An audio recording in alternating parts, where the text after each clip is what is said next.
Good morning all. आ रहे हैं, धीरे धीरे उठ रहे हैं अभी बाकी लोग भी।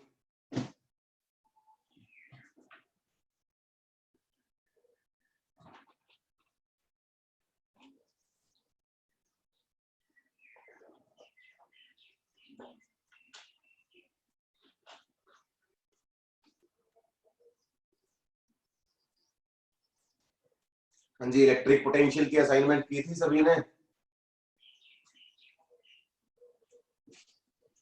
जो कल असाइनमेंट मैंने ग्रुप में अपलोड की थी इलेक्ट्रिक पोटेंशियल की, वो सभी ने ट्राई की थी।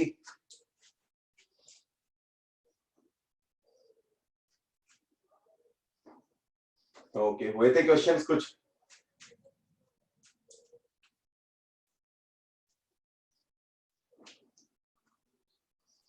ओके बेटा, ओके ओके ओके, ठीक है जी। चलो बेटा, आज हम स्टार्ट करेंगे इलेक्ट्रिक डाइपोल, स्टार्ट करेंगे अपना अगला टॉपिक। ठीक है ना, इलेक्ट्रिक डाइपोल। ठीक है, छोटा सा टॉपिक है, जे वाले ग्रुप में नहीं आए, जे वाले ग्रुप में नहीं आए बेटा, आज अपलोड कर दूंगा फिर मैं जे वाले ग्रुप में। ठीक है जी, इलेक्ट्रिक डाइपोल छोटा सा टॉपिक है बेटा। ठीक है, फॉर्मूला बेस्ड टॉपिक है, फिर से कुछ ज्यादा लॉजिकल इसमें है नहीं। ठीक है ना, चलो कोई बात नहीं बेटा, जिनको नहीं मिली उनको आज मिल जाएगी असाइनमेंट। ठीक है ना, जे वाले ग्रुप में अपलोड हुई भी कोई बात नहीं, आज हो जाएगी। ठीक है ना, आज इकट्ठी आप डाइपोल और पोटेंशियल दोनों की कर लेना। ठीक है ना, दोनों एक जैसे सही है। ठीक है जी, चलो इलेक्ट्रिक डाइपोल बेटा। डाइपोल जैसा इसके नाम से ही पता चल रहा है बेटा, डाई मतलब दो, पोल मतलब चार्जेस, दो पोल या दो चार्जेस। एक ऐसा सिस्टम, मैं एक ऐसा सिस्टम बना दूं कि भाई जिसमें दो पोल्स हो, दो अपोजिट चार्जेस हो जिसमें। ठीक है ना, कि आप एक ऐसा सिस्टम डिजाइन कर दो भाई कि एक माइनस चार्ज रख दो और एक प्लस चार्ज रख दो, और इन चार्जेस को कुछ डिस्टेंस सेपरेट करके रख दे हम, कुछ डिस्टेंस आर से हम सेपरेट करके रख दे। ठीक है ना, कुछ डिस्टेंस आर से सेपरेट करके रख दे, तो इस सिस्टम को हम क्या बोलते हैं? इलेक्ट्रिक डाइपोल बोलते हैं ऐसे सिस्टम को हम। ठीक है बेटा, इलेक्ट्रिक डाइपोल। और इसकी एक खास बात क्या होती है? R is very small, r बहुत छोटा होता है। ठीक है ना, जो सेपरेशन होती है ना दोनों चार्जेस के बीच में, एक नेगेटिव चार्ज और दूसरा पॉजिटिव चार्ज, इनके बीच में जो सेपरेशन है वो सेपरेशन बहुत स्मॉल होती है, बहुत छोटी लेके चलते हैं हम सेपरेशन इसमें। हाँ जी, जेई नीट दोनों का ही है बेटा ये लेक्चर। ठीक है, तो आप एक नेगेटिव चार्ज और एक पॉजिटिव चार्ज को अगर कुछ इस तरह सेपरेट करके रख दो कि उनके बीच में जो डिस्टेंस है वो बहुत छोटी है, तो इस रिजल्टिंग सिस्टम को हम बोलते हैं इलेक्ट्रिक डाइपोल। ठीक है, इलेक्ट्रिक डाइपोल ये एक स्पेशल सिस्टम होता है। सारी प्रॉपर्टीज इसके लिए वही है जो हम, इसमें कुछ नया नहीं है। अब तक हमने जो पढ़ा है ना फील्ड का, भाई आपने इलेक्ट्रिक फील्ड, इलेक्ट्रिक पोटेंशियल सब कुछ पढ़ा है, वो सब कुछ इसके लिए अप्लीकेबल है। जो भी अब तक देखा सब अप्लीकेबल है इसके लिए।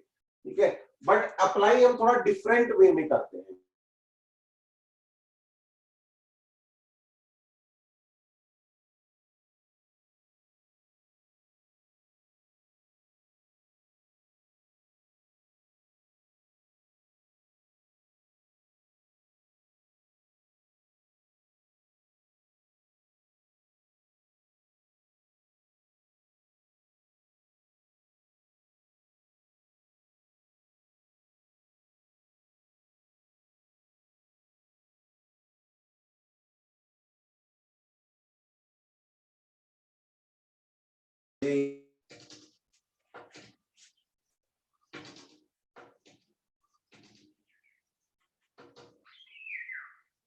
हाँ जी बेटा, बिल्कुल नया बैच है, बिल्कुल नए बैच में अपना इलेक्ट्रोस्टैटिक्स चल रहा है बेटा। ठीक है, और इलेक्ट्रोस्टैटिक्स में हम पहुंच गए, हमने इलेक्ट्रिक पोटेंशियल पढ़ लिया है, इलेक्ट्रिक फील्ड वगैरह तक कवर कर लिया है। ठीक है, और अब हम इलेक्ट्रिक डाइपोल कर रहे हैं इसमें। ठीक है ना, नया बैच है, बिल्कुल मुझे पता है नया बैच है, तो घबराए ना बेटा, ठीक है। आपकी फर्स्ट क्लास है क्या आज? आपकी फर्स्ट क्लास है बेटा आज?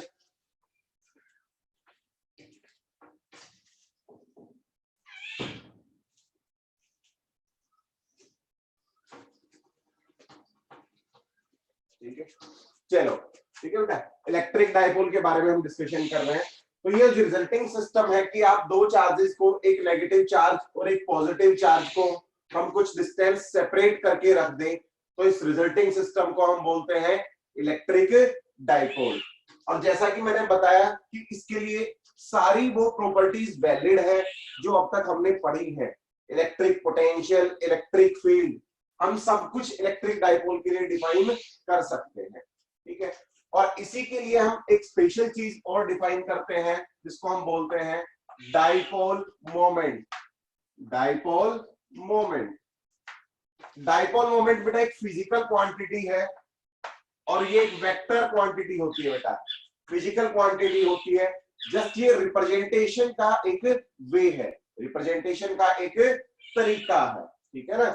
डायपोल मोमेंट की एक प्रॉपर्टी को बताता है ये अपने को,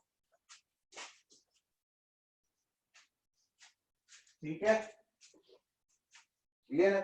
और डायपोल मोमेंट को बेटा हम मैथमेटिकली लिखते हैं P is equal to vector quantity है बेटा, दोनों में से दोनों चार्जेस सेम होंगे बेटा, क्योंकि डायपोल की खासियत है ना कि दोनों चार्जेस इक्वल एंड अपोजिट होने चाहिए। तो किसी भी एक चार्ज का आप मैग्नीट्यूड लिखें यहाँ पे without sign, use magnitude without sign, उसका मैग्नीट्यूड इनटू ये जो डिस्टेंस होती है इसको L से रिप्रेजेंट कर दो, ठीक है। कुछ बुक्स इसको 2L लिखती हैं, कुछ L लिखते हैं, तो जो मर्जी हो, जो भी इसकी लेंथ हो, आप 2L और L के चक्कर में ना पड़े। फॉर्मूला अपना क्या होता है, चार्ज मल्टीप्लाइड बाय सेपरेशन। अब ये सेपरेशन चाहे 2L हो चाहे L हो, हमें इससे कोई फर्क नहीं पड़ेगा, ठीक है ना। तो Q इंटू L वेक्टर, ठीक है। डायपोल मोमेंट का फॉर्मूला होता है Q charge multiplied by length of the dipole, ठीक है। और डायपोल मोमेंट की जो डायरेक्शन होती है ना, डायपोल मोमेंट की जो डायरेक्शन होती है वो नेगेटिव टू पॉजिटिव होती है, नेगेटिव टू पॉजिटिव। यानी कि यहाँ पे मैं रिप्रेजेंट करना चाहूंगा तो डायपोल मोमेंट की डायरेक्शन इस तरफ होगी, मैं P वेक्टर को ऐसे रिप्रेजेंट करूंगा यहाँ पे, ठीक है ना। मोमेंट, डायपोल मोमेंट वेक्टर को नेगेटिव से पॉजिटिव की तरफ होगा हरकत, क्योंकि वेक्टर क्वांटिटी है तो मैग्नीट्यूड तो इसका क्या हो गया Q इंटू L, और डायरेक्शन क्या होगी बेटा नेगेटिव टू पॉजिटिव, इसकी डायरेक्शन हो जाएगी, ठीक है। ये अपना इलेक्ट्रिक डायपोल का बेसिक इंट्रोडक्शन, ठीक है। अब जैसा हम हर सिस्टम के लिए पढ़ते आए हैं बेटा कि आपने एक पॉइंट चार्ज लिया, ठीक है, और एक पॉइंट सर Q इंटू, बेटा वही चीज मैं समझा रहा हूं, कई बुक्स इस लेंथ को 2L लिखती हैं, फॉर्मूला पे कोई फर्क नहीं पड़ता, आप इंटू 2L लिख दो। यहाँ पे जो भी लेंथ है ना, यहाँ पे L जो होगी ये लेंथ ऑफ द डायपोल होती है, चाहे ये L/2 हो चाहे 2L हो, जो भी लेंथ होगी वो आप यहाँ पे लिखोगे, ठीक है। तो L के लिए लिख लें L is equal to length of dipole, L dipole की लेंथ है, नथिंग एल्स। चाहे 2L दी हुई हो तो आप 2L लिख देंगे, L/2 है तो आप L/2 लिख देंगे, ठीक है। घबराने की कोई बात नहीं है, कुछ नया नहीं है इसमें, ठीक है जी। क्लियर सभी को बेटा यहाँ तक? डायपोल मोमेंट और dipole moment P Q into L लिखते हैं बेटा इसको अपन, ठीक है ना। लेंथ से रिलेटेड घबराए ना बेटा, 2L भी हो सकती है, L/2 भी हो सकती है, 3L भी हो सकती है, 4L भी हो सकती है, ठीक है। बुक्स में 2L जनरली क्यों लेते हैं, क्योंकि डायपोल में ना हम रेफरेंस पॉइंट इसके मिड पॉइंट को मानते हैं, ठीक है। रेफरेंस जो भी होता है ना, हम इसके मिड पॉइंट को रेफरेंस मानते हैं, तो क्या करते हैं हम इसको जनरली 2L अज्यूम कर लेते हैं, 2L अज्यूम कर लेते हैं, क्योंकि ये वाली लेंथ भी L फिर ये भी L, तो उससे कैलकुलेशंस थोड़ी इजी हो जाती है, ठीक है। लेकिन आप डायपोल के जो भी फॉर्मूलाज देखेंगे ना, कहीं भी लेंथ का जिक्र नहीं होता है, वहां पे आपने डायरेक्ट डायपोल मोमेंट लिखना है, ठीक है ना। आप हर फॉर्मूला में देखेंगे डाइपोल मोमेंट की टर्म्स में सारे फॉर्मूला मिलते हैं अपने को डाइपोल के। ठीक है, क्लियर है बेटा। चलो आगे बढ़ते हैं बेटा। इलेक्ट्रिक फील्ड और पोटेंशियल निकालते हैं अब हम डाइपोल की वजह से। ठीक है ना, हेडिंग डाले बेटा electric field due to dipole. Electric field due to dipole. Electric field due to dipole.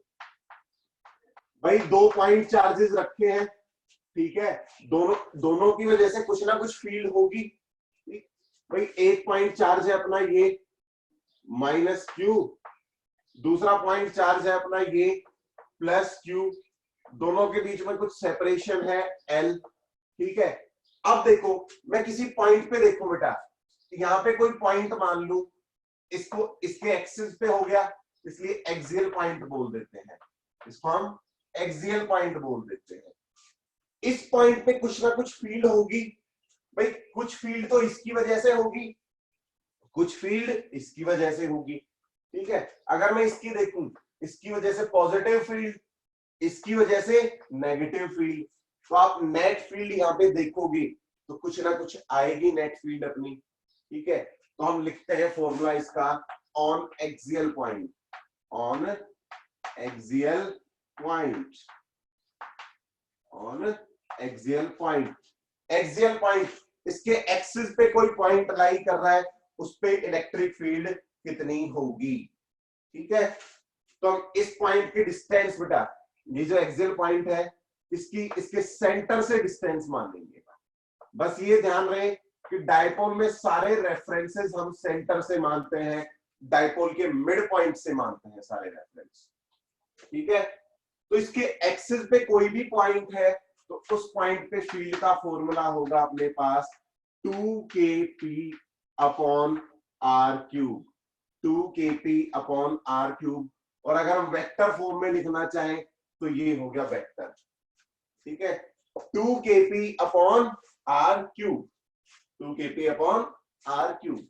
ठीक है, वेक्टर क्या बता रहा है बेटा, इलेक्ट्रिक फील्ड की डायरेक्शन क्या होगी, जो डायरेक्शन डाइपोल मोमेंट की होगी।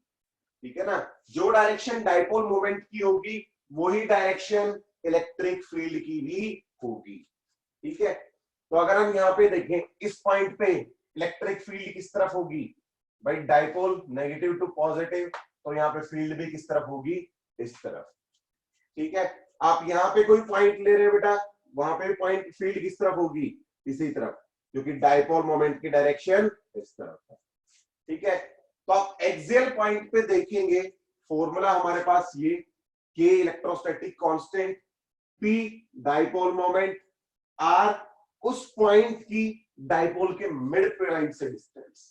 ठीक है, डाइपोल के मिड पॉइंट से डिस्टेंस। ठीक है, तो 2kp अपॉन आर क्यूब, ये एक्सियल पॉइंट पे है बेटा, एक्सियल पॉइंट पे है।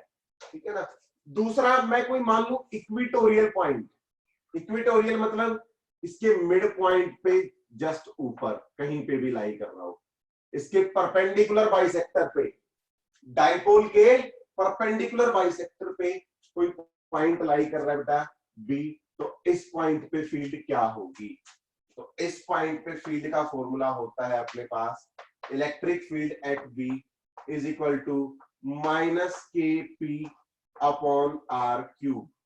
वेक्टर फॉर्म में अगर हम लिखें माइनस के पी अपॉन आर क्यूब। ठीक है ना, ये वेक्टर है बेटा अपना, ये वाला वेक्टर है। ठीक है जी, माइनस के पी अपॉन आर क्यूब।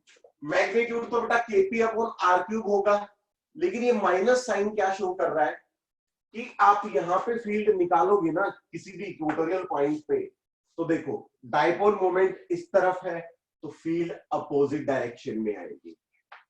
आप इक्वेटोरियल पोजीशन पे यानी कि इसके परपेंडिकुलर बाइसेक्टर पे कोई भी पॉइंट लेते हैं तो उस पे फील्ड हरदम डाइपोल मोमेंट के अपोजिट डायरेक्शन में आएगी, डाइपोल मोमेंट के अपोजिट डायरेक्शन में आएगी नेट फील्ड अपनी हरदम। ठीक है, क्लियर है सभी को ये पॉइंट। ठीक है, तो यहां पे लिख लें, यहां पे लिख लें negative sign shows that, negative sign shows that field is field is opposite to P. Negative sign shows that field is opposite to dipole moment. Field की डायरेक्शन डाइपोल मोमेंट के अपोजिट डायरेक्शन में होगी। ठीक है जी, clear है? हाँ जी, चलो नेक्स्ट बेटा, कोई भी जनरल पॉइंट में ले लूं भाई, कोई आपको इस पॉइंट का ना पूछे, इसका ना पूछे, कोई पूछ ले कि एक पॉइंट है यहाँ पे है कोई पॉइंट, उस पे बताइए फील्ड क्या होगी। ठीक है, तो उस केस में हम कैसे कैलकुलेट करेंगे इसको। ठीक है, तो थर्ड लिखें एट एनी जनरल पॉइंट, किसी भी जनरल पॉइंट पे। ठीक है, इन दोनों पॉइंट्स को मिटा देते हैं, इनका डिस्कशन हो गया। ठीक है, सेकंड में बेटा डिस्टेंस ये थी, ये वाली डिस्टेंस थी अपनी आर सेकंड में। ठीक है, ये लिख ले उसमें। थर्ड बेटा किसी भी जनरल पॉइंट पे, मान लीजिए बेटा ये है अपना कोई भी जनरल पॉइंट। ठीक है, ये जनरल पॉइंट है अपना, तो इस पे देखो, मान लो ये इसकी डिस्टेंस है आर, इस पॉइंट की डिस्टेंस है आर, और ये जो पॉइंट है ना, इसके मिड पॉइंट के साथ में, मैं फिर से क्या कह रहा हूं, रेफरेंस हम मिड पॉइंट को मान रहे हैं।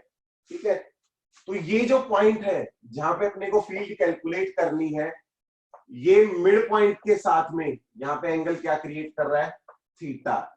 मान लो थीटा एंगल अगर ये बना रहा है, तो इस पॉइंट पे फील्ड, सी पॉइंट लिख दूं मैं इसको, general point, at general point, किसी भी जनरल पॉइंट के लिए, एट एनी जनरल पॉइंट।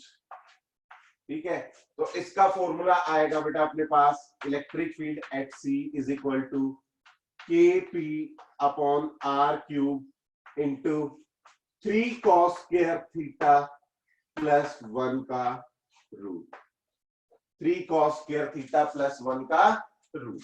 ठीक है, दिख रहा है सभी को, 3 cos स्क्वायर थीटा प्लस 1 और इसका रूट। ठीक है बेटा, हाँ जी, ये फॉर्मूला बेटा सभी के लिए एप्लीकेबल है, आपको वो 2 फॉर्मूलाज याद रखने की जरूरत नहीं है। अगर आपको ये फॉर्मूला याद है ना, तो आप सारे क्वेश्चंस इसी से कर सकते हैं। ठीक है, क्योंकि देखो अगर मैं एक्सियल पॉइंट की बात करूं, तो एक्सियल पॉइंट के लिए ये यहां पे आ गया, तो थीटा जीरो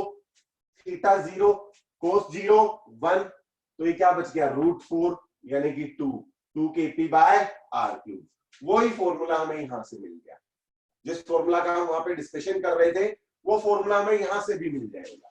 ठीक है, तो किसी भी जनरल पॉइंट पे अपनी इलेक्ट्रिक फील्ड का फॉर्मूला ये होगा, और ये सभी पॉइंट्स के लिए वैलिड है, चाहे वो इक्वेटोरियल हो। इक्वेटोरियल के लिए बेटा थीटा 90, तो ये टर्म 0, तो क्या बच गया, केपी बाय आर क्यूब। यही निकाला था हमने magnitude, KP by R cube.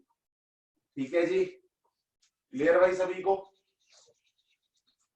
हाँ जी, electric field due to dipole, तीनों पॉइंट्स पे समझ आ गई, एक्सियल, इक्वेटोरियल और जनरल पॉइंट। ठीक है, लिख लिया फॉर्मूला। अब लिखिए बेटा इलेक्ट्रिक पोटेंशियल, हेडिंग डालें electric potential due to dipole. इस केस में फील्ड की डायरेक्शन क्या होगी बेटा, फील्ड की डायरेक्शन आप लॉजिक से दे सकते हैं बिल्कुल। ठीक है, देखिए मैं कह नहीं सकता इस केस में पर्टिकुलर डायरेक्शन। अब मान लो बेटा कि आपका पॉइंट जो ये परपेंडिकुलर बाइसेक्टर, मान लो पॉइंट यहाँ पे लाई कर रहा है, कोई पॉइंट यहाँ पे लाई कर रहा है। ठीक है, तो आप देखो नेगेटिव चार्ज की वजह से फील्ड होगी इस तरफ, पॉजिटिव चार्ज की वजह से फील्ड होगी इस तरफ। तो आप इन दोनों का रिजल्टेंट डेफिनेटली देखेंगे किस तरफ आएगा, या तो इस तरफ या इस तरफ। तो मैं पर्टिकुलरली नहीं कह सकता कि इधर आएगा इधर आएगा, आप इनका रिजल्टेंट निकालेंगे और रिजल्टेंट से आप बता देंगे कि फील्ड की डायरेक्शन किस तरफ आएगी। ठीक है, उन 2 केसेस में थोड़ा सिंप्लीफाइड था, इसलिए हमने डायरेक्शन मेंशन कर दी थी। यहाँ पे आप डायरेक्शन रिजल्टेंट निकालने के बाद ही बता पाएंगे। ठीक है, रिजल्टेंट से पहले आप डायरेक्शन नहीं बता सकते। क्लियर?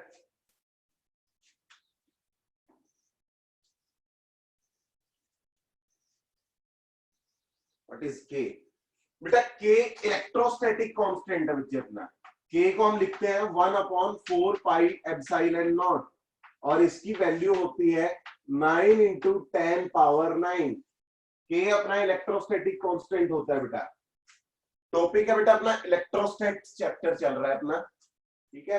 हमने उसमें इलेक्ट्रिक पोटेंशियल, इलेक्ट्रिक फील्ड तक पढ़ लिया है। इलेक्ट्रिक पोटेंशियल और इलेक्ट्रिक फील्ड तक हम उसमें पढ़ चुके हैं, ठीक है। आगे का टॉपिक चल रहा है, हम इलेक्ट्रिक डाइपोल पे पहुंच गए। चैप्टर वही है अपना, ठीक है। मैंने पहले भी कहा था कि जो बच्चे नए हैं घबराए ना, मुझे मैसेज कर दे भाई, बैकअप क्लासेस का हम कुछ अरेंजमेंट कर लेंगे, ठीक है। जिनका अब तक का मिस हो गया है वो बच्चे बता दे मैसेज करके।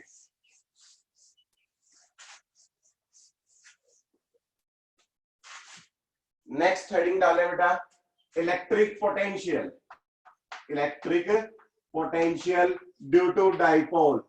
डाइपोल की वजह से पोटेंशियल कैलकुलेट करेंगे हम, ठीक है।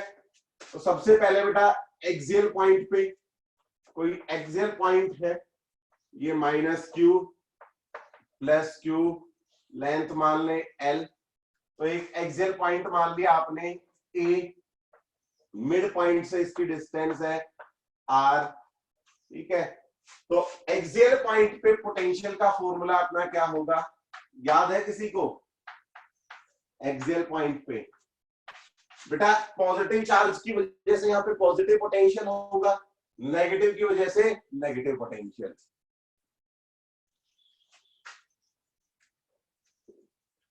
बिल्कुल बेटा, कुछ ना कुछ अरेंजमेंट किया जाएगा। आप मुझे बताएं, आप व्हाट्सएप करके अपनी परेशानी मुझसे शेयर करें, अपनी तकलीफ शेयर करें, तभी तो समाधान हो पाएगा ना। जब तक आप नहीं बताएंगे तब तक कैसे पता चलेगा, है ना, ठीक है। तो एक्सियल पॉइंट पे पोटेंशियल का जो फॉर्मूला होता है बेटा वो होता है Kp/r²। Kp/r², ठीक है। Kp/r² electric potential axial point पे, ठीक है। इक्वेटोरियल पॉइंट पे बेटा, इक्वेटोरियल पॉइंट पे पोटेंशियल 0 होता है डाइपोल के केस में। इक्वेटोरियल पे, इक्वेटोरियल मतलब इसके परपेंडिकुलर बाइसेक्टर पे आप कोई पॉइंट लें बी, तो यहां पे पोटेंशियल आएगा, potential at B will be equal to 0। B पे पोटेंशियल 0 आएगा, ठीक है। ओके बेटा, ओके, कोई प्रॉब्लम नहीं है, ठीक है। हम बाद में डिस्कस कर लेंगे। आप मेरे को व्हाट्सएप कर देना ना, मैं व्हाट्सएप नंबर बता दूंगा अपना, ठीक है। तो आप मुझे व्हाट्सएप कर देना,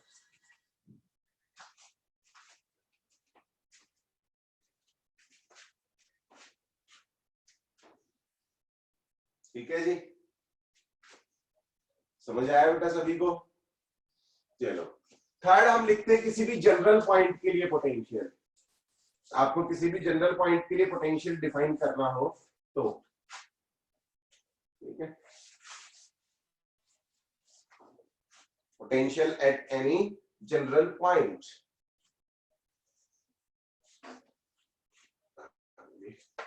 -q + q, लेंथ बेटा l, ठीक है। वही बेटा रेफरेंस हम किसको मान लेंगे, मिड पॉइंट को रेफरेंस मान के कोई पॉइंट मान लिया यहाँ पे C पॉइंट जो थीटा एंगल बना रहा है इसके साथ में, ठीक है। तो यहाँ पे पोटेंशियल का फॉर्मूला होगा थर्ड एट जनरल पॉइंट, कोई भी जनरल पॉइंट होगा उस पे पोटेंशियल अपना कितना आएगा। एट जनरल पॉइंट पोटेंशियल अपना होगा Kp cos of theta upon r²। Kp cos of theta upon r²। Kp cos theta by r²। Equatorial में 0 क्यों है बेटा? देखो ये जो पॉइंट है ये इसकी डिस्टेंस यहां से और यहां से सेम है, क्योंकि मिड पॉइंट के परपेंडिकुलर बाइसेक्टर पे लाई कर रहा है, ठीक है। अब ये पोटेंशियल वेक्टर क्वांटिटी तो है नहीं, स्केलर है, तो नेगेटिव चार्ज की वजह से यहाँ पे नेगेटिव पोटेंशियल, पॉजिटिव चार्ज की वजह से यहाँ पे पॉजिटिव पोटेंशियल, और दोनों का मैग्नीट्यूड इक्वल है। नेगेटिव पोटेंशियल और पॉजिटिव पोटेंशियल दोनों का ही मैग्नीट्यूड इक्वल है, तो भाई क्या आएगा, नेट पोटेंशियल यहाँ पे क्या आ जाएगा, जीरो। नेगेटिव प्लस पॉजिटिव क्या आ जाएगा, जीरो। Total potential zero. ठीक है बेटा, क्लियर है, सभी को समझ आया? ठीक है,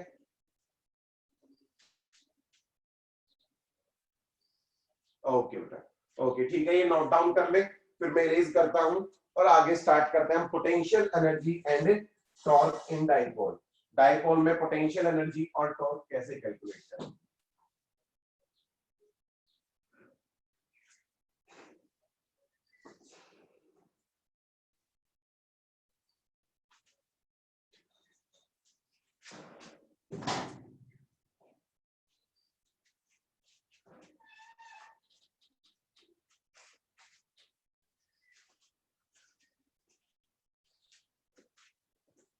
ठीक है बेटा, कर लिया नोट सभी ने? चलो हेडिंग डालो बेटा, potential energy of dipole, potential energy of dipole placed in a uniform magnetic field, placed in a uniform magnetic field। ठीक है, आप एक डाइपोल को एक यूनिफॉर्म मैग्नेटिक फील्ड में रख दें। ठीक है, ये बड़ा इंपॉर्टेंट पूछ सकते हैं बेटा, जो पोटेंशियल एनर्जी वाला है ना। ठीक है, potential energy of dipole, potential energy of dipole in uniform electric field, uniform electric field में उसकी पोटेंशियल एनर्जी क्या होगी। ठीक है, आपने एक डाइपोल लिया, ये भैया एक यूनिफॉर्म इलेक्ट्रिक फील्ड मान ली मैंने, ये है एक यूनिफॉर्म इलेक्ट्रिक फील्ड। ठीक है, और इसमें मैंने एक डाइपोल रख दिया बेटा अपना, ये एक डाइपोल रख दिया माइनस क्यू प्लस क्यू। ठीक है, अपना डाइपोल रख दिया बेटा अपन ने। ठीक है, अब इस सिस्टम की पोटेंशियल एनर्जी क्या होगी, इस सिस्टम की पोटेंशियल एनर्जी क्या होगी। ठीक है, इसकी पोटेंशियल एनर्जी हम कैसे डिफाइन करेंगे। अगर आप सिंपल डाइपोल लेते बेटा, सिंपल में तो कोई प्रॉब्लम थी नहीं, minus Q plus Q distance L, तो इसकी पोटेंशियल एनर्जी क्या आती, माइनस के Q Q by L, minus के क्यू क्यू बाय एल। लेकिन अब इस सिस्टम को मैंने उठा के एक यूनिफॉर्म इलेक्ट्रिक फील्ड में रख दिया, एक यूनिफॉर्म इलेक्ट्रिक फील्ड में रख दिया, तो अब मैं इसकी पोटेंशियल एनर्जी कैसे डिफाइन करूंगा। ठीक है, अब इसकी पोटेंशियल एनर्जी कैसे डिफाइन करेंगे।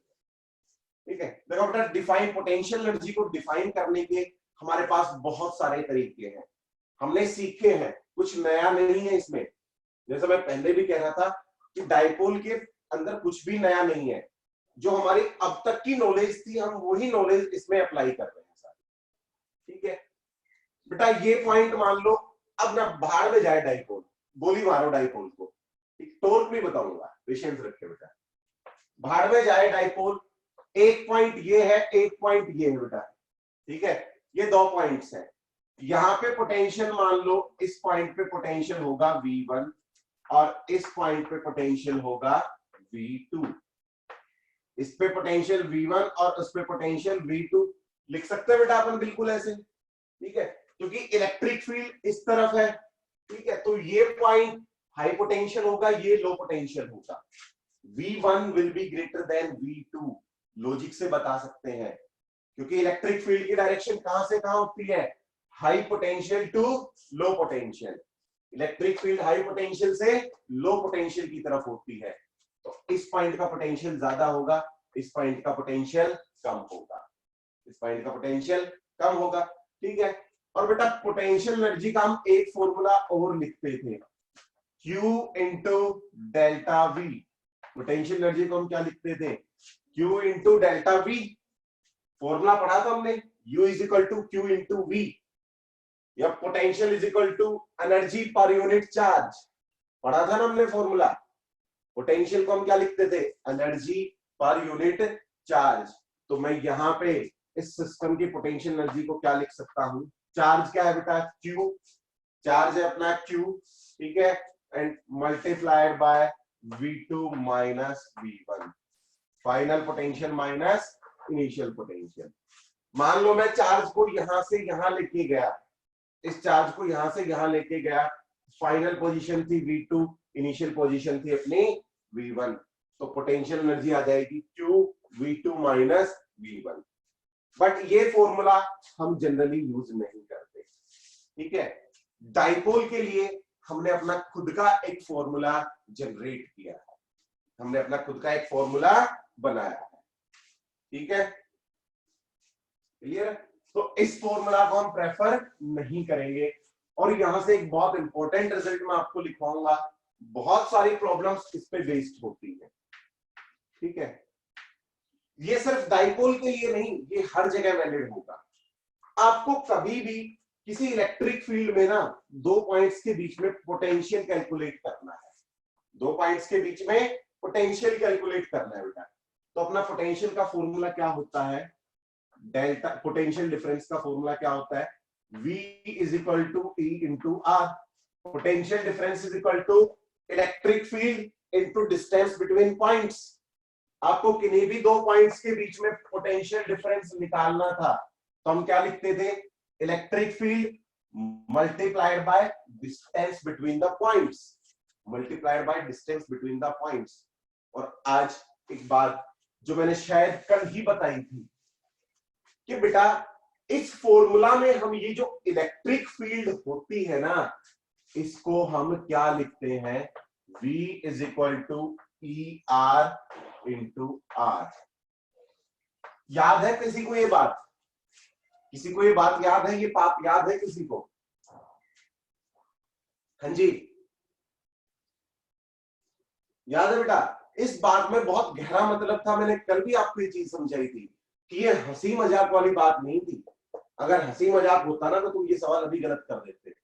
जितने भी पोटेंशियल कैलकुलेशन के सवाल आएंगे ना, सारे सवाल गलत कर देंगे। जब आपको दो पॉइंट्स के बीच में पोटेंशियल डिफरेंस लिखना है ना, तो आप इलेक्ट्रिक फील्ड कौन सी लोगे, इलेक्ट्रिक फील्ड का वो कंपोनेंट लेंगे जो दोनों पॉइंट्स के बीच में डिस्टेंस है ना उसकी डायरेक्शन में है, यानी कि डिस्प्लेसमेंट की डायरेक्शन में जो कंपोनेंट है फील्ड का, हम वो कंपोनेंट लेंगे, ठीक है। समझ पा रहे हैं हमारी बात को, यहां पे मैं क्यों रिलेट करना चाह रहा हूं उस चीज को, क्यों मैंने समझाया था ये पॉइंट। आपको इन दोनों पॉइंट्स के बीच में पोटेंशियल डिफरेंस निकालना है ना, तो भाई डिस्प्लेसमेंट तो इनकी इस तरफ है, डिस्प्लेसमेंट तो इनकी इस तरफ है। मान लो इनके बीच में भाई ये क्या हो गया, इसको मैं लिख सकता हूं P, क्योंकि माइनस Q से प्लस Q, माइनस Q से प्लस Q क्या हो गया अपना P। इस एंगल को लिख दो थीटा, थीटा भाई डाइपोल मोमेंट और इलेक्ट्रिक फील्ड के बीच में एंगल है थीटा। तो अब देखो मैं इस इलेक्ट्रिक फील्ड को अगर रिजोल्व करूं तो इसका एक कंपोनेंट इधर क्या आएगा, E cos थीटा, और इधर वाला E sin थीटा, ठीक है। तो मैं इस फॉर्मूला में मैं इलेक्ट्रिक फील्ड का कौन सा कंपोनेंट लूंगा, मुझे 1 और 2 के बीच में अगर पोटेंशियल डिफरेंस निकालना है, V1 माइनस V2 क्या आएगा बेटा, E cos थीटा इंटू ये जो डिस्टेंस होगी L या R जो कुछ भी हो, R मान रहे हो तो into R, E cos theta into R, ये डिस्टेंस अपना पोटेंशियल डिफरेंस हम ऐसे कैलकुलेट करेंगे, ठीक है। समझ आया भाई सभी को ये पॉइंट, मैं जो कहना चाह रहा था सभी ने कैच किया। आपके पास जब भी इलेक्ट्रिक, ये सिर्फ डाइपोल के लिए नहीं है, सिर्फ डाइपोल के लिए नहीं है, क्योंकि आपसे कभी भी पूछा जा सकता है कि एक यूनिफॉर्म इलेक्ट्रिक फील्ड है, एक पॉइंट है यहाँ पे, एक पॉइंट यहाँ पे है, दोनों पॉइंट्स के बीच में पोटेंशियल डिफरेंस बताओ। तो आप डायरेक्ट नहीं लेना, दो तरीके हैं, या तो आप डिस्टेंस का वो कंपोनेंट ले लो जो फील्ड की डायरेक्शन में है, ठीक है, दोनों तरीके हैं, या तो आप डिस्टेंस का कंपोनेंट ले लो जो फील्ड की डायरेक्शन में है, या फील्ड का कंपोनेंट ले लो जो डिस्टेंस की डायरेक्शन में, ठीक है। दोनों एक ही बात है, क्योंकि आप डिस्टेंस को भी रिजोल्व करोगे तो R cos थीटा एक ही बात है, ठीक है। इस फॉर्मूला का इंपॉर्टेंस, इसको समझना ये जरूरी है कि यहाँ पे ये जो ब्रैकेट में R लिखा जाता है, इसका मतलब क्या होता है। जब भी आप पोटेंशियल कैलकुलेट करेंगे तो एक बात ध्यान रखें, आप इलेक्ट्रिक फील्ड का वो कंपोनेंट लेंगे जो डिस्प्लेसमेंट की डायरेक्शन में। ठीक है, तो एक इंपॉर्टेंट टीएनटी डालें और उसमें ये चीज लिखें। सही बच्चे, एक टीएनटी डालें और उसमें लिखें एक बार।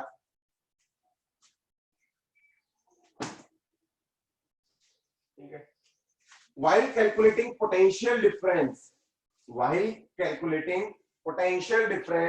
between 2 points, while calculating potential difference between 2 points, electric field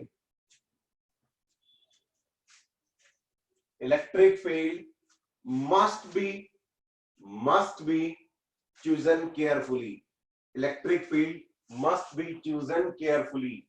electric field को केयरफुली चूज करेंगे, must be chosen carefully. We will consider the component of field, we will consider the component of field in the direction of displacement। जब भी आप potential calculate करेंगे तो आप field का वो कंपोनेंट लेंगे जो डिस्प्लेसमेंट की डायरेक्शन में है।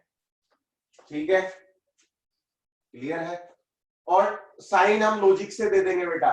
ठीक है, जैसा मैं पहले बता चुका हूं, हर बार जरूरी नहीं है कि फॉर्मूला याद रखो।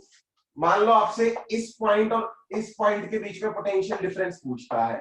ये पॉइंट है ए, ये पॉइंट है बी, इन दोनों के बीच में पोटेंशियल डिफरेंस पूछा जाए, ए माइनस बी पूछा जाए, तो V A minus V B क्या आएगा अपना? पॉजिटिव। हम ऑटोमेटिकली क्या लिख देंगे इस वैल्यू को, चाहे जो भी आंसर आए हम क्या लिखेंगे? पॉजिटिव। लेकिन अगर V B minus V A पूछा जाता है तो ये क्या आएगा भाई? This will be negative. ठीक है, क्योंकि बी लेस पोटेंशियल पे है, ए हाई पोटेंशियल पे। ठीक है, तो पोटेंशियल डिफरेंस में हमें ये पता है कि हाई माइनस लो पॉजिटिव आएगा, लो माइनस हाई नेगेटिव आएगा। ठीक है, समझ आया सभी को? यहां तक ठंडक पड़ गई कलेजे में? ठीक है, अब हम पोटेंशियल एनर्जी ही की बात कर रहे थे ना, तो पोटेंशियल एनर्जी लिख लेते हैं। वे एक डाइपोल को हमने एक यूनिफॉर्म फील्ड में रखा था। ठीक है ना, डाइपोल को एक यूनिफॉर्म फील्ड में हमने रखा था। माइनस क्यू, ये प्लस क्यू, ये वाला एंगल मान लो बेटा थीटा है, ये वाला एंगल है थीटा। तो पी की डायरेक्शन क्या होगी बेटा? पी क्या होता है? डाइपोल मोमेंट, और डाइपोल मोमेंट किस तरफ होगा? नेगेटिव से पॉजिटिव। तो पी हो गया इस डायरेक्शन में, इस डायरेक्शन में आ गया अपना पी वेक्टर, और ई वेक्टर इस तरफ है, तो इन दोनों के बीच में एंगल क्या हो गया? थीटा। तो पोटेंशियल एनर्जी का फॉर्मूला होता है, potential energy will be equal to minus of p dot E, p dot E. या मैं क्या लिख सकता हूं? U is equal to minus p E cos of theta.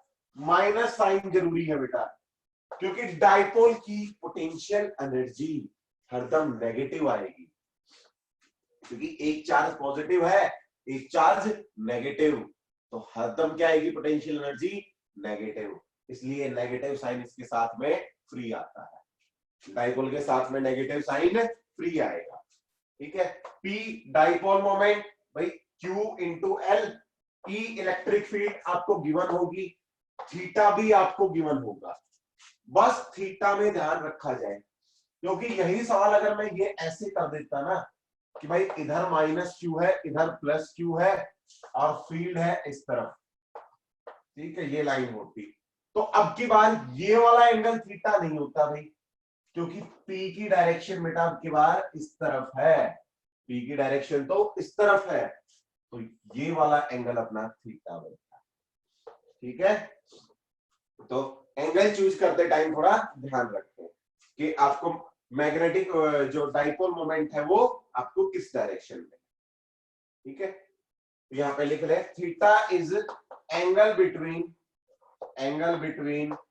P and E, P and E, dipole moment vector और electric field vector के बीच में angle है P। बेटा अपना, ठीक है।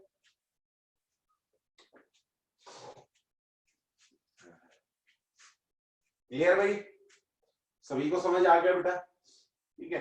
स्टेबिलिटी डिस्कस करते हैं बेटा डाइपोल की, ठीक है। एमसीक्यूज में पूछे जाने वाले सवाल है बेटा स्टेबिलिटी के, डायरेक्ट थ्योरेटिकल क्वेश्चंस, ठीक है। नीट वाले बच्चों के लिए खासकर इंपॉर्टेंट है ये, इस तरह के जो सवाल होते हैं ना, छोटे मोटे जो होते हैं ना, छोटे मोटे लॉजिक निकल के आते हैं, ठीक है। कि भाई एक फील्ड है, एक यूनिफॉर्म इलेक्ट्रिक फील्ड है, हम सिर्फ यूनिफॉर्म फील्ड का डिस्कशन कर रहे हैं, नॉन यूनिफॉर्म के लिए मैं एक टीएनटी लिखवा दूंगा आपको, ठीक है। एक यूनिफॉर्म इलेक्ट्रिक फील्ड है बेटा ई, इस डायरेक्शन में, ठीक है। इसमें मैं एक डाइपोल रख दूं, एक डाइपोल रख दिया बेटा माइनस क्यू प्लस क्यू, एक डाइपोल रख दिया, और ये वाला एंगल मान लो है थीटा, ये वाला एंगल है थीटा। तो अब इसकी स्टेबिलिटी जो है ना, हम थीटा के बेसिस पे डिफाइन करते हैं, ठीक है ना। Stability of dipole, stability of dipole, dipole की स्टेबिलिटी, ठीक है बेटा। स्टेबिलिटी का तो हम बहुत पहले पढ़ चुके हैं, हमने केमिस्ट्री में भी देखा है, अदरवाइज कहीं भी। स्टेबिलिटी मतलब ज्यादा पैसा कम स्टेबिलिटी, कम पैसा ज्यादा स्टेबिलिटी, है ना। आदमी के जेब में ज्यादा पैसा डाल दिया, ज्यादा उछलता फिरेगा, ज्यादा खर्च करेगा, ठीक है। अब जिसकी जेब में है ही कम, वो बेचारा खर्च ही कहां से करेगा, वो स्टेबल रहेगा वो आदमी, ठीक है। तो बिल्कुल वही चीज यहाँ पे बेटा, जब पोटेंशियल एनर्जी ज्यादा होती है, पोटेंशियल एनर्जी ज्यादा तो स्टेबिलिटी कम, जब पोटेंशियल एनर्जी कम तो स्टेबिलिटी ज्यादा, ठीक है। और पोटेंशियल एनर्जी का हमारे पास फॉर्मूला है minus p E cos of theta, minus p E cos of theta. तो फर्स्ट केस की बात करूं मैं, अगर थीटा 0 डिग्री हो जाए, अगर थीटा 0 डिग्री हो जाए, 0 डिग्री मतलब ये डाइपोल एकदम ऐसा हो, यानी कि नेगेटिव इस तरफ, पॉजिटिव इस तरफ, ठीक है। P और E के बीच में एंगल क्या हो जाए 0, तो उस केस में कोस 0 क्या होता है 1, तो पोटेंशियल एनर्जी अपनी क्या हो जाएगी माइनस P इंटू E, और ये मिनिमम पॉसिबल एनर्जी है, इससे कम एनर्जी हो ही नहीं सकती, इससे कम एनर्जी नहीं हो सकती। यानी कि जब डाइपोल इस फील्ड में आप रखा, और अगर कुछ ऐसे रख दिया कि डाइपोल मोमेंट इलेक्ट्रिक फील्ड के पैरेलल है, डाइपोल मोमेंट और इलेक्ट्रिक फील्ड दोनों सेम डायरेक्शन में अगर है, तो क्या होगा बेटा, पोटेंशियल एनर्जी मिनिमम होगी, और इस पोजीशन में डाइपोल मोस्ट स्टेबल होगा, इस पोजीशन में डाइपोल मोस्ट स्टेबल होगा, ठीक है ना। अगर आप इस पोजीशन में डाइपोल को रख देंगे तो वो स्टेबल रहेगा, ठीक है। क्लियर है बेटा। सेकंड केस, अगर मैं कहूं थीटा 180 डिग्री है, थीटा 180 डिग्री है, 180 का मतलब भाई आपने पॉजिटिव चार्ज इधर रखा डाइपोल का और नेगेटिव इधर, तो देखिए डाइपोल मोमेंट अपना इस तरफ आ गया, डाइपोल मोमेंट इस तरफ, इलेक्ट्रिक फील्ड अपनी इस तरफ, थीटा क्या हो गया 180, और कोस 180 क्या होता है -1, तो पोटेंशियल एनर्जी क्या आएगी सिस्टम की P इंटू E, ये क्या होती है बेटा मैक्सिमम पॉसिबल एनर्जी, ठीक है। तो इसको बोलते हैं हम स्टेबल, ये स्टेबल पोजीशन है, ये मोस्ट अनस्टेबल, ये मोस्ट स्टेबल, ये मोस्ट अनस्टेबल, ठीक है। अगर डाइपोल मोमेंट इलेक्ट्रिक फील्ड के पैरेलल है तो डाइपोल स्टेबल होगा, अगर उसके अपोजिट है तो अनस्टेबल होगा। क्लियर? हाँ जी, ठीक है। अब देखो इसी स्टेबिलिटी और अनस्टेबिलिटी को ना मैं एक फंडा से वो समझाता हूं आपको, ठीक है। ये तो थोड़ा क्या है कि मैथमेटिकल हो गया, दिमाग में घुसने वाली बात नहीं है, मजा नहीं आया इसमें, किक नहीं मिलती ना, ठीक है। ये नोट डाउन कर लिया सभी ने, सभी ने लिख लिया भाई ये? इरेज कर दूं इसको, ठीक है। देखो स्टेबिलिटी को ना अब अपन अपने देसी फंडा से समझते हैं, बिल्कुल अपने ज्ञान से, ठीक है। ये तो मैथमेटिकल बातें होंगी, फॉर्मूला वाली बातें होंगी ये तो, ठीक है ना। जो अपने से पूछा जाए तो हम फॉर्मूला लिख के बता देंगे। अब हम खुद से देखें जरा इसको। एक इलेक्ट्रिक फील्ड है बेटा, ये एक इलेक्ट्रिक फील्ड दे दी गई आपको, और इसमें एक डाइपोल रख दिया ऐसे, ठीक है। तुमसे सवाल पूछूंगा और तुम ही बताओगे आंसर इसका, ठीक है। माइनस क्यू प्लस क्यू, ये डाइपोल था बेटा, ठीक है। मैं फर्स्ट केस कब बात कर रहा था, theta is equal to 0 degree. तो क्या करो, इसको बिल्कुल उसके पैरेलल रख दो। थीटा इज इक्वल टू 0, यानी कि इधर माइनस क्यू और इधर प्लस क्यू, ठीक है। ये अपना डाइपोल बन गया। अगर आपने स्टेबिलिटी चेक करनी है ना, स्टेबिलिटी चेक करनी है किसी एंगल पे, तो आप उस एंगल पे पहले इसको रखो, ठीक है, और फिर वहां से थोड़ा डिस्प्लेस करो इसको। अगर मैं इस पोजीशन से इसको स्लाइटली डिस्प्लेस कर दूं, बहुत स्लाइटली, थोड़ा हल्का सा ऐसे, चाहे ऊपर की तरफ चाहे नीचे की तरफ, minus Q plus Q, field अपनी इस तरफ थी, इलेक्ट्रिक फील्ड इस तरफ थी बेटा। इस पोजीशन से हल्का सा इसको टिल्ट कर दिया, हल्का सा घुमा दिया, ठीक है ना, स्टेबिलिटी चेक करने के लिए। स्टेबिलिटी चेक करने का तरीका बता रहा हूं। तो देखो बेटा, फील्ड इस तरफ, पॉजिटिव चार्ज है, पॉजिटिव चार्ज पे फोर्स किस तरफ लगता है, फील्ड की डायरेक्शन में, तो इसके ऊपर फोर्स लगा इधर, ठीक है। फील्ड में लिख देता हूं, फील्ड है अपनी इधर। ये जो पॉजिटिव चार्ज था इस पे फोर्स लगा इधर, नेगेटिव चार्ज पे फोर्स लगा इधर, नेगेटिव चार्ज पे फोर्स लगा इधर। अब देखो बेटा, ये फोर्स इसको इधर घुमाना चाहेगा, ये इधर। जैसे ही आपने हल्का सा इसको ऐसे घुमाया तो इधर एक फोर्स इधर लगा, एक फोर्स इधर, तो उसकी वजह से क्या होगा, ये झट से अपनी पोजीशन पे वापस आ जाएगा। झट से पोजीशन पे हल्का सा डिस्प्लेस करते ही क्या होगा, ये अपनी पोजीशन पे वापस आ जाएगा। यानी कि ये स्टेबल रहने की कोशिश करता है, अपनी पोजीशन पे वापस आने की इसकी टेंडेंसी है। तो ऐसी कंडीशन को हम क्या बोलते हैं, स्टेबल इक्विलिब्रियम या स्टेबल पोजीशन, ठीक है। समझ आया। हम थीटा इज इक्वल टू 0 का डिस्कशन कर रहे थे, ठीक है।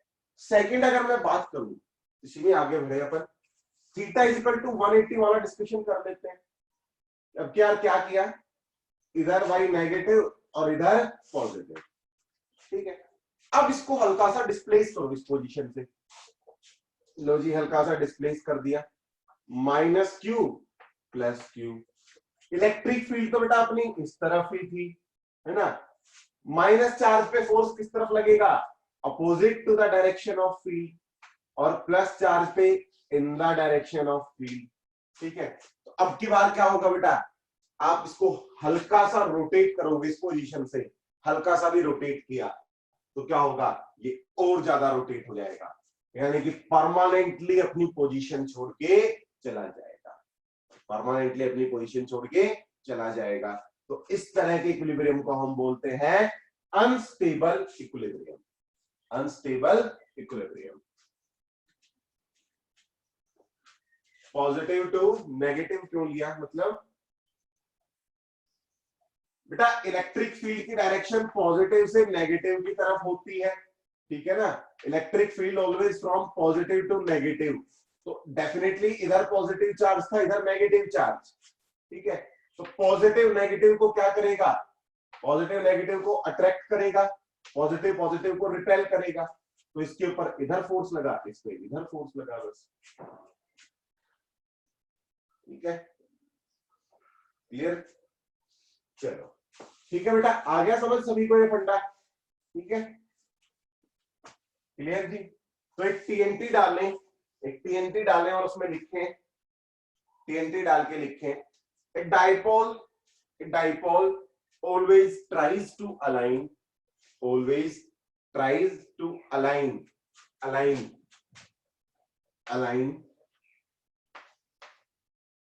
along the direction of electric field, along the direction of electric field. A dipole always tries to align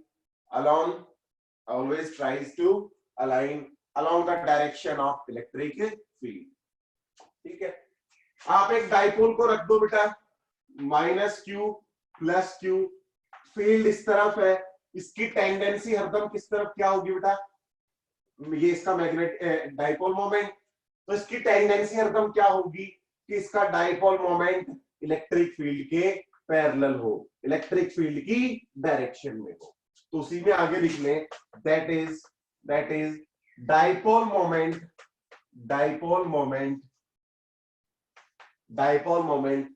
is in direction of field। ठीक है, जब भी आप एक डाइपोल को एक एक्सटर्नल फील्ड में रखेंगे तो उसकी टेंडेंसी होगी कि वो अपने डाइपोल मोमेंट को फील्ड की डायरेक्शन में अलाइन कर ले। ठीक है, और उसी टेंडेंसी की वजह से उस पे एक टॉर्क लगता है जो उसकी हेल्प करता है उसकी पोजीशन रिगेन करने के लिए, टॉर्क टाउ, और उस टॉर्क का फॉर्मूला होता है P क्रॉस E, या टाउ इज इक्वल टू, ये वेक्टर था, magnitude PE sine of theta. इसके ऊपर एक टॉर्क लगता है जो इसको ये सब करने में हेल्प करता है। ठीक है, अब टॉर्क का भी एक्सप्लेनेशन देखना। ठीक है बेटा, ये फॉर्मूला लिखो, फिर टॉर्क को एक्सप्लेन करता हूं। ठीक है, लिख लिया सभी ने टॉर्क का फॉर्मूला?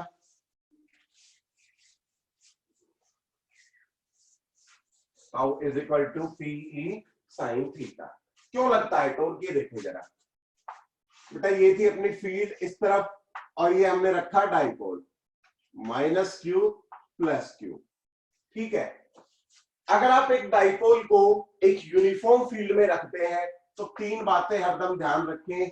इस पे नेट फोर्स हरदम क्या लगेगा बेटा, एक डाइपोल पे नेट फोर्स 0, क्योंकि एक फोर्स इधर लगा एक फोर्स इधर लगा, दोनों इक्वल एंड अपोजिट, तो नेट फोर्स ऑलवेज 0। एक डाइपोल के ऊपर नेट फोर्स हरदम हर सिचुएशन में, सीधा रख दो, टेढ़ा रख दो, ऐसे ऐसे जैसे मर्जी रख दो, डाइपोल के ऊपर नेट फोर्स तो क्या आएगा, 0 ही आएगा। Net force, not net torque. और आपको पता है बेटा कि जब ये कपल बन गया, दो इक्वल एंड अपोजिट फोर्सेस जब किसी बॉडी के ऊपर लगते हैं तो वो क्या बनाते हैं, कपल। ये फोर्स इसको इधर रोटेट कराना चाहेगा, ये वाला फोर्स इसको इधर रोटेट कराना चाहेगा, तो ये दोनों फोर्सेस मिलके क्या करेंगे, इसको ऐसे रोटेट कराना चाहेंगे, दोनों फोर्सेस इसको रोटेट कराना चाहेंगे। तो उस रोटेशन की वजह से क्या होता है बेटा, ये टॉर्क डेवलप हो जाता है, और उस टॉर्क को हम लिखते हैं PE साइन थीटा। बेटा बिल्कुल डाइपोल को अगर आपने यूनिफॉर्म फील्ड में रख दिया, यूनिफॉर्म फील्ड की बात कर रहा हूं मैं, अगर आपने डाइपोल को यूनिफॉर्म इलेक्ट्रिक फील्ड में रख दिया तो फर्स्ट केस नेट फोर्स हरदम 0 होगा।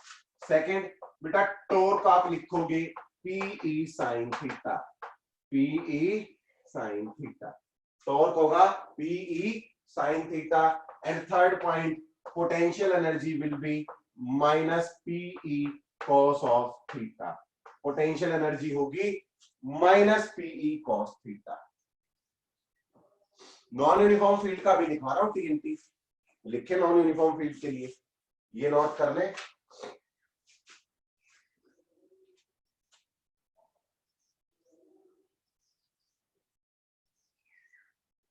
एक TNT डाले बेटा, सर जैसे ही एंगल 0 हो जाएगा, बिल्कुल बेटा टॉर्क का काम ही यही है। मैंने कहा ना कि डाइपोल अपने आप को इलेक्ट्रिक फील्ड की डायरेक्शन में अलाइन करने की कोशिश करेगा। अब जैसे ही ये ऐसा हो जाएगा ना स्ट्रेट डाइपोल, टॉर्क खत्म, टॉर्क खत्म। ठीक है ना, टॉर्क का किस्सा खत्म। क्योंकि देखो सीधी सी बात है बेटा, टॉर्क हम क्या लिखते हैं, force into perpendicular distance, perpendicular distance into force लिखते हैं हम टॉर्क। अब ये जैसे ही सीधा हुआ, फोर्स एक इधर लगेगा एक इधर, और बेटा इस फोर्स से इस पॉइंट की परपेंडिकुलर डिस्टेंस, भाई ये तो कट कर रहा है इसको, तो परपेंडिकुलर डिस्टेंस 0, तो टॉर्क भी क्या हो जाएगा 0। ठीक है, मैं टीएनटी लिखवा रहा था ना, टीएनटी डाले बेटा सभी बच्चे। ठीक है, नॉन यूनिफॉर्म फील्ड में अगर हम इसको रख देते हैं, ठीक है, तो लिखे सही बच्चे, द सेम फॉर्मूला, टीएनटी में लिखे the same formula of potential energy, the same formula of potential energy can also be used, can also be used to write, can also be used to write potential energy of dipole, to write potential energy of dipole in uniform electric field, in sorry in non uniform electric field। जो हमने बेटा ये potential का formula लिखा है ना, Pe cos theta minus Pe cos of theta, इसमें हमने जो पोटेंशियल का फॉर्मूला लिखा है, ये same formula non uniform field के लिए भी वैलिड है, नॉन यूनिफॉर्म फील्ड के लिए भी वैलिड है, लेकिन कंडीशन क्या होगी, but we need to be very careful, the same formula of potential energy, the same formula of potential energy can also be used to write potential energy, to write potential energy of dipole in your non-uniform field, in non-uniform field, but be very careful about electric field। ठीक है, देखो बेटा एक बार pause दें और समझें इस बात को। बेटा जब हम यूनिफॉर्म फील्ड की बात कर रहे थे ना, यूनिफॉर्म फील्ड का मतलब क्या था कि हर पॉइंट पे ना फील्ड सेम है, तो आपने ये डाइपोल रखा, इस डाइपोल के ना हर पॉइंट पे, हर एक पॉइंट पे डाइपोल के, चाहे मिड पॉइंट हो चाहे एंड पॉइंट हो, हर पॉइंट पे फील्ड सेम थी, हर पॉइंट पे फील्ड सेम थी।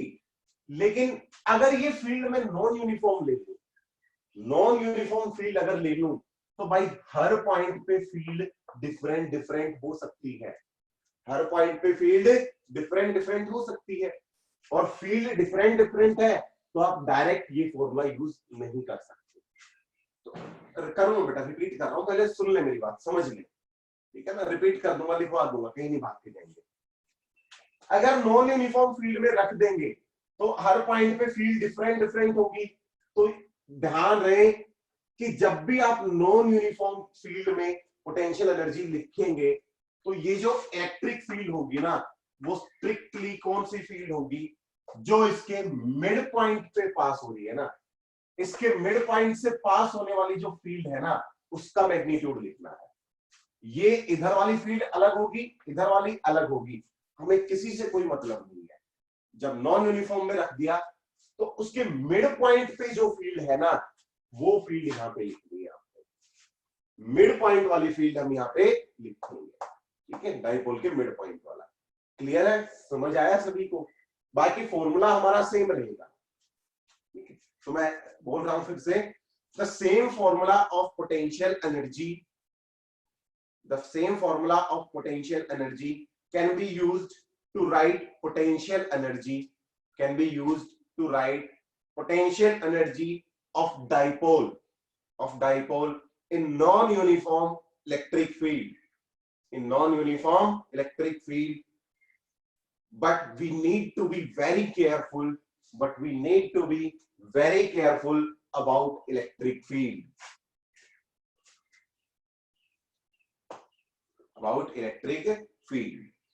ठीक है ना। we will use electric field for the central position of dipole, we will use electric field for the central position of dipole। हम यहाँ पे कौन सी फील्ड यूज करेंगे, जो डाइपोल की सेंट्रल पोजीशन पे जो फील्ड है वो, we will use field at the central position of dipole, ठीक है। ये तो हो गया बेटा एनर्जी से रिलेटेड। अगर आपको नॉन यूनिफॉर्म फील्ड में, जैसा एक बच्चे ने पूछा कि सर नॉन यूनिफॉर्म फील्ड में मैं इसको रख दूं तो फोर्स कैसे कैलकुलेट करेंगे? यूनिफॉर्म फील्ड में तो डाइपोल पे नेट फोर्स 0 आएगा, कोई डाउट ही नहीं है इसमें तो, बट नॉन यूनिफॉर्म फील्ड में कैसे होगा? ठीक है, तो एक और टीएनटी डाल लें, ठीक है, इस टीएनटी को क्लोज करें और अगला टीएनटी डाल लें। अगर नॉन यूनिफॉर्म फील्ड में मैं डाइपोल को रख दूं तो फोर्स के क्या कहने हैं, फोर्स कैसे निकालेंगे?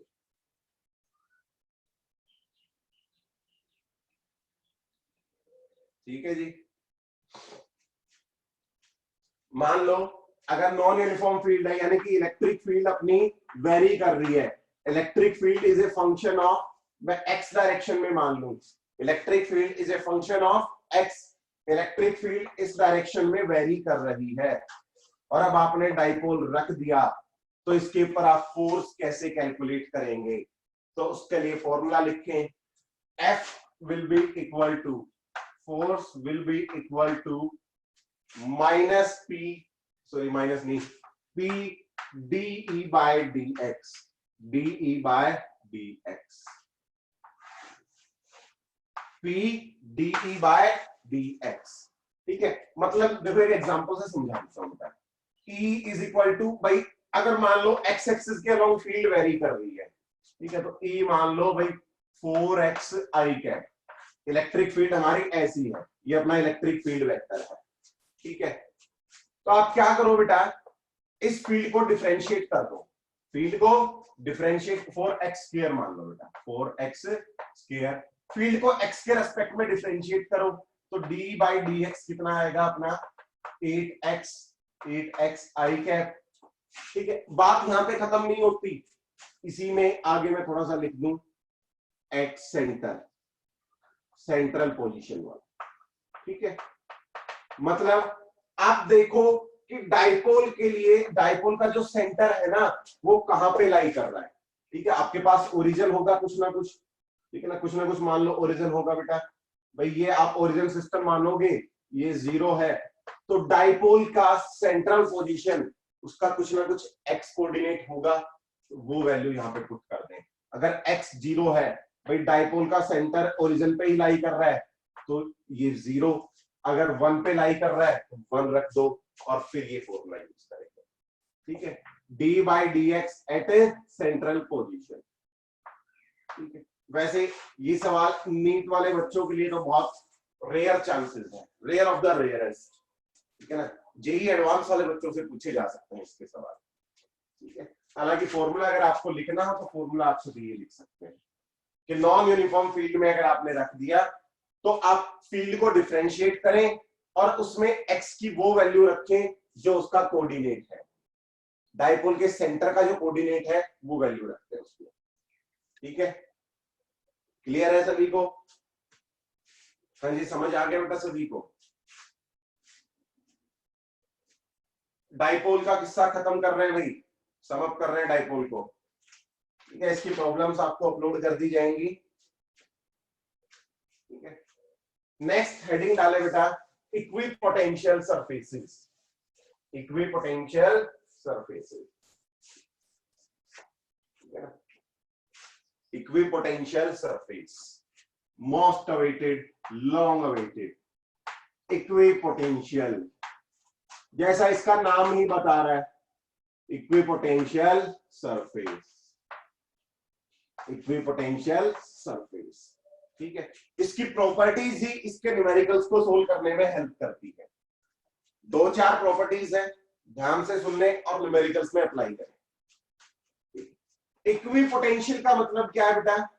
इक्विपोटेंशियल और सरफेस, इक्विपोटेंशियल और सरफेस, एक ऐसा सरफेस, एक ऐसा सरफेस जिसपे हर पॉइंट का पोटेंशियल इक्वल है, एक ऐसा सरफेस जिसपे हर पॉइंट का पोटेंशियल इक्वल है, ऐसे सरफेस को हम क्या कहेंगे? इक्विपोटेंशियल।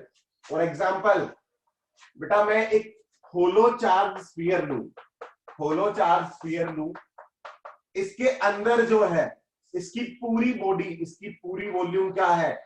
इक्विपोटेंशियल है, कह सकता हूं मैं volume of hollow charge sphere is equipotential. ये इक्विपोटेंशियल वॉल्यूम होगा, क्योंकि हर पॉइंट पे पोटेंशियल क्या है, सेम है। हर पॉइंट पे पोटेंशियल क्या है, सेम है। इसका सरफेस भी इक्विपोटेंशियल होगा, क्योंकि इसके सरफेस पे आप किसी भी पॉइंट पे देखो बेटा, किसी भी पॉइंट पे देखो, हर पॉइंट का पोटेंशियल क्या है, सेम है। हर पॉइंट का पोटेंशियल सेम है। तो मैं क्या कह सकता हूं कि इसका सरफेस इक्विपोटेंशियल है, इसका वॉल्यूम भी इक्विपोटेंशियल है। इसका सरफेस और वॉल्यूम इक्विपोटेंशियल है। इक्विपोटेंशियल का मतलब क्या है बेटा, किन्हीं भी दो पॉइंट्स के बीच में पोटेंशियल डिफरेंस जीरो है ना, यही बात है। किन्हीं भी दो पॉइंट्स के बीच में पोटेंशियल डिफरेंस जीरो। और पोटेंशियल डिफरेंस को हम डिफाइन कैसे करते हैं, work done in carrying a unit charge. Potential को हम क्या लिखते हैं, work done in carrying a unit charge. और अगर बेटा किन्हीं भी दो पॉइंट्स के बीच में पोटेंशियल डिफरेंस जीरो है, तो आप यहां से यहां, इन दोनों पॉइंट्स के बीच में पोटेंशियल डिफरेंस जीरो है, आप यहां से यहां किसी चार्ज को लेके जाएंगे तो वर्क डन भी क्या होगा, जीरो। वर्क डन भी क्या होगा, जीरो। ठीक है। एग्जांपल, मैं इस चार्ज स्फीयर पे एक छोटा चार्ज यहां से उठाया और उस छोटे चार्ज को यहां ले आया, या यहां ले आया, या यहां ले आया, या यहां ले आया। इसको मैं यहां से यहां लेके आया, वर्क डन क्या आएगा, work done will be equal to zero. Work done zero होगा। क्यों, क्योंकि दोनों पॉइंट्स के बीच में पोटेंशियल का डिफरेंस क्या था, जीरो। ठीक है। तो फर्स्ट पॉइंट लिखे बेटा, ये इक्विपोटेंशियल वॉल्यूम भी हो सकता है, सरफेस भी हो सकता है। ठीक है। तो फर्स्ट पॉइंट लिखें, वर्क डन, लिखे बेटा जल्दी लिखें, work done in moving a charge on an equipotential surface, on an equipotential surface is always zero, is always zero। ठीक है बेटा, क्लियर है। एक इक्विपोटेंशियल सरफेस के अंदर या इक्विपोटेंशियल वॉल्यूम के अंदर आपने किसी भी चार्ज को मूव कराना है तो वर्क डन क्या आएगा अपना, जीरो। ठीक है। सेकंड पॉइंट लिखें, मोस्ट इंपॉर्टेंट पॉइंट जो न्यूमेरिकल्स में बहुत यूजफुल होने वाला है अपने लिए, इलेक्ट्रिक फील्ड लाइंस। ठीक है, बस फिर सम अप करते हैं। Electric field lines are always perpendicular to, electric field lines are always perpendicular to equipotential surface. ठीक है। फिर से वही होलो स्फीयर का example, electric field lines are always perpendicular to equipotential surface. भाई होलो चार्ज स्फीयर है, और अभी हम बात कर चुके हैं कि इसका जो सरफेस है वो इक्विपोटेंशियल है, इसका सरफेस इक्विपोटेंशियल है। और इसकी फील्ड लाइंस को हम कैसे रिप्रेजेंट करते हैं, ऐसे बेटा, फील्ड लाइंस को हम ऐसे रिप्रेजेंट करते हैं ना, ये इसकी फील्ड लाइंस होगी। तो आप देखेंगे बेटा, field line is always perpendicular to equipotential surface. Field line हरदम इक्विपोटेंशियल सरफेस की परपेंडिकुलर होगी। फील्ड लाइन हरदम इक्विपोटेंशियल सरफेस के परपेंडिकुलर होगी। एक यूनिफॉर्म इलेक्ट्रिक फील्ड मान ले हम, ये एक यूनिफॉर्म फील्ड है। यूनिफॉर्म फील्ड की बात कर रहा हूं बेटा मैं, सिर्फ यूनिफॉर्म फील्ड है इस डायरेक्शन में। तो इस पॉइंट का पोटेंशियल, इस पॉइंट का पोटेंशियल और इस पॉइंट का पोटेंशियल, क्या तीनों का पोटेंशियल सेम होना चाहिए बेटा? तीनों का पोटेंशियल सेम होगा ना। ठीक है, क्योंकि देखो तीनों की डिस्टेंस, यहां से क्या है, तीनों की डिस्टेंस सेम है, यहां से भी तीनों की डिस्टेंस सेम है। ठीक है, इक्वी डिस्टेंट है तो इनका पोटेंशियल भी क्या होगा, इक्वल। अगर मैं इन तीनों को ज्वाइन करने वाली एक लाइन सी ड्रॉ कर दूं, ठीक है ना, या एक प्लेन, भाई इस रीजन में ऐसे फील्ड लाइंस जा रही थी, ऐसे फील्ड लाइंस जा रही थी, और मैं एक ये प्लेन ड्रॉ कर दूं, ये वाला प्लेन भी ऐसे, ये प्लेन है, क्या इस प्लेन पे लाई करने वाला, क्या इस प्लेन पे लाई करने वाला हर पॉइंट इक्विपोटेंशियल होगा? ये सरफेस इक्विपोटेंशियल होगा, बिल्कुल होगा बेटा, ये सरफेस अपना इक्विपोटेंशियल होगा। ठीक है। और आप देखिए बेटा फील्ड लाइंस इसके कैसे हैं, फील्ड लाइंस इसके परपेंडिकुलर है, field lines are perpendicular to equipotential surface. Most important point, numerical solve करते टाइम सिर्फ और सिर्फ यही प्रॉपर्टी काम आएगी, बाकी कोई प्रॉपर्टी काम नहीं आनी, ठीक है। क्योंकि इक्विपोटेंशियल मैं जो असाइनमेंट अपलोड करूंगा उसमें इक्विपोटेंशियल सरफेसेस के भी क्वेश्चंस हैं, ठीक है। तो इक्विपोटेंशियल सरफेस को आइडेंटिफाई करना जरूरी है, ठीक है। नहीं आप यहाँ पे सीधा लिख दो भाई फील्ड ऐसे दी हुई है और आप यहाँ पे ऐसे लाइन ड्रॉ कर दो, this is not equipotential surface. Equipotential ये होगा, ये इक्विपोटेंशियल नहीं। तो आइडेंटिफाई करें और पोटेंशियल डिफरेंस फाइंड आउट करने के लिए वो फॉर्मूला यूज होगा जो थोड़ी देर पहले बताया था, कोस थीटा वाला, ठीक है। तो ध्यान से इस्तेमाल करें इस फॉर्मूला को, ठीक है। जैसा मैं पहले भी कह चुका हूं, छोटा सा फॉर्मूला है, छोटा पैकेट बड़ा धमाका है, ठीक है जी, क्लियर है। अगर कोई ऐसा अपने पास फील्ड है कि भाई एक पॉइंट चार्ज है, ऐसे इधर से फील्ड जाएगी, इधर जाएगी, इधर जाएगी, इधर इधर इधर, तो इसका इक्विपोटेंशियल सरफेस बनेगा बेटा ये इसका इक्विपोटेंशियल सरफेस बनेगा, ठीक है। इक्विपोटेंशियल सरफेस को हम क्या कह सकते हैं, locus of all points, locus of all points having same potential, ठीक है। सारे पॉइंट्स जिनका पोटेंशियल सेम है आप उन सभी को ज्वाइन कर दो, उस सरफेस को हम क्या बोलते हैं, इक्विपोटेंशियल सरफेस। तो ये अपना इक्विपोटेंशियल सरफेस होगा, ठीक है। क्लियर भाई सभी को, इक्विपोटेंशियल सरफेस। थर्ड प्रॉपर्टी लिख लें, थर्ड प्रॉपर्टी लिख लें, two equipotential surfaces can never intersect each other, can never intersect each other. दो अलग अलग इक्विपोटेंशियल सरफेसेस कभी भी एक दूसरे को इंटरसेक्ट नहीं कर सकते, ठीक है। क्लियर है बेटा, हाँ जी, ठीक है। चलो आज की क्लास में अपना इतना ही, ठीक है।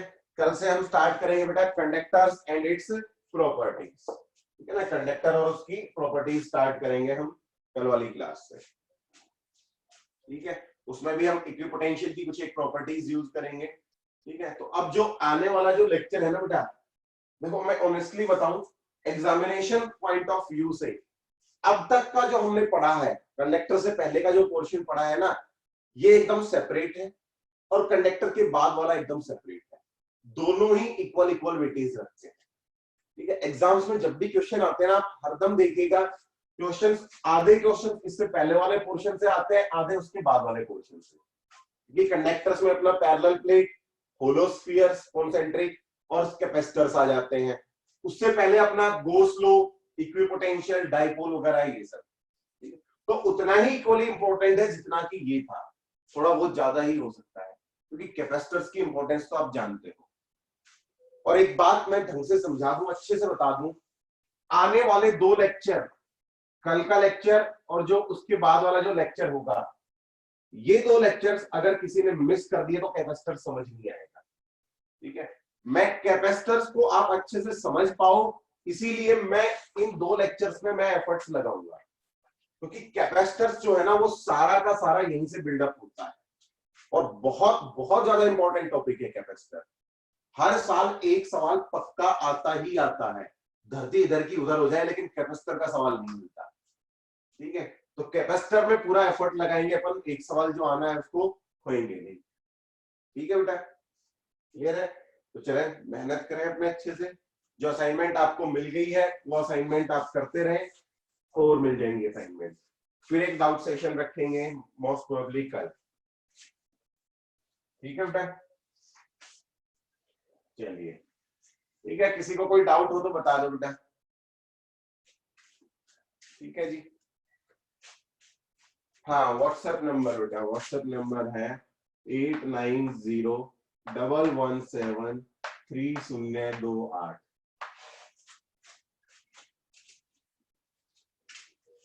ठीक है, जल्दी से नोट डाउन कर लें।